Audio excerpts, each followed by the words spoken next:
பீரியட்ஸ்க்கு முன்னாடி மார்பகங்கள்ல வரக்கூடிய வலி, இது என்ன காரணம்? இது புற்றுநோயோட ஒரு முக்கியமான அறிகுறியா? அப்படிங்கிற பயம் நெறைய பேருக்கு இருக்கு. 90% மார்பக வலிகள் எல்லாமே சாதாரணமா ஹார்மோனல் சம்பந்தமான பிரச்சனைகளாலயும், சத்து குறைபாடுகளாலயும் உண்டாகிறது தான். 10% தான் மார்பக புற்றுநோய்க்கான ஒரு அறிகுறியா இருக்கு.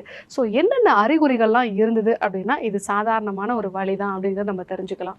ஸோ என்னென்ன பிரச்சனைகள்லாம் இருந்தது அப்படின்னா, இது புற்றுநோய் அப்படிங்கிறத நம்ம தெரிஞ்சுக்கலாம். அத பத்தி தான் நம்ம இன்னைக்கு பார்க்க இருக்கிறோம். ஸோ ஒவ்வொரு மாதமும் பீரியட்ஸ்க்கு முன்னாடி மட்டும் மார்பகங்கள்ல வலி இருக்கிறது. இந்த மார்பக வலி அப்படின்றது 2 மார்பகங்கள்லயுமே இருக்கு அப்படின்னா, அது சைக்ளிக்கல் பெயின் நம்ம சொல்றோம்.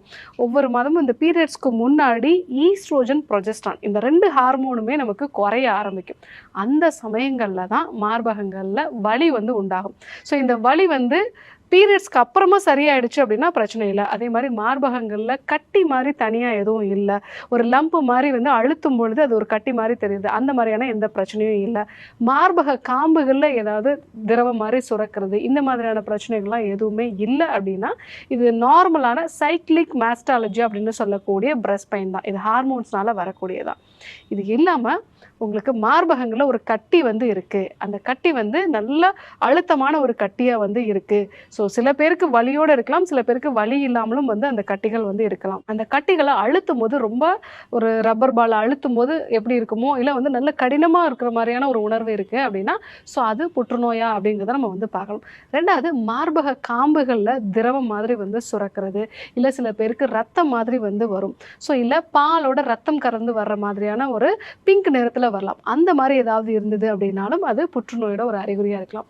அதே மாதிரி மார்பகங்களுடைய தோல்ல நிற மாற்றம் இருக்கிறது. அந்த தோல் சின்ன சின்ன பள்ளங்கள் மாதிரி விழுந்து ஆரஞ்சினுடைய தோல் எப்படி இருக்கோ அந்த மாதிரியான ஒரு அறிகுறியோட இருக்கு அப்படின்னா இது புற்றுநோயோட அறிகுறியா இருக்கலாம். அதே மாதிரி இது எல்லாத்துக்கும் முன்னாடியே நம்ம அக்குள் பகுதியில நிணநீர் கட்டிகள்ல வீக்கம் இருக்கு அப்படின்னா அதுவும் புற்றுநோயோட முக்கியமான அறிகுறியா இருக்கும். ஒவ்வொரு பெண்ணுமே மாதவிடாய் முடிஞ்சு அந்த 5 நாட்கள் ப்ளீடிங் இருக்கும் இல்லைங்களா, அந்த முடிஞ்ச பிறகு கண்டிப்பாக கண்ணாடி முன்னாடி அவங்க நின்று அந்த மார்பக சுய பரிசோதனையை கண்டிப்பாக நம்ம பண்ணிக்கணும். ஸோ அப்போ தான் இந்த கட்டிகள் இருக்காங்கிறத ரெகுலராக நம்ம செக் பண்ணி பார்த்து தெரிஞ்சுக்கலாம்.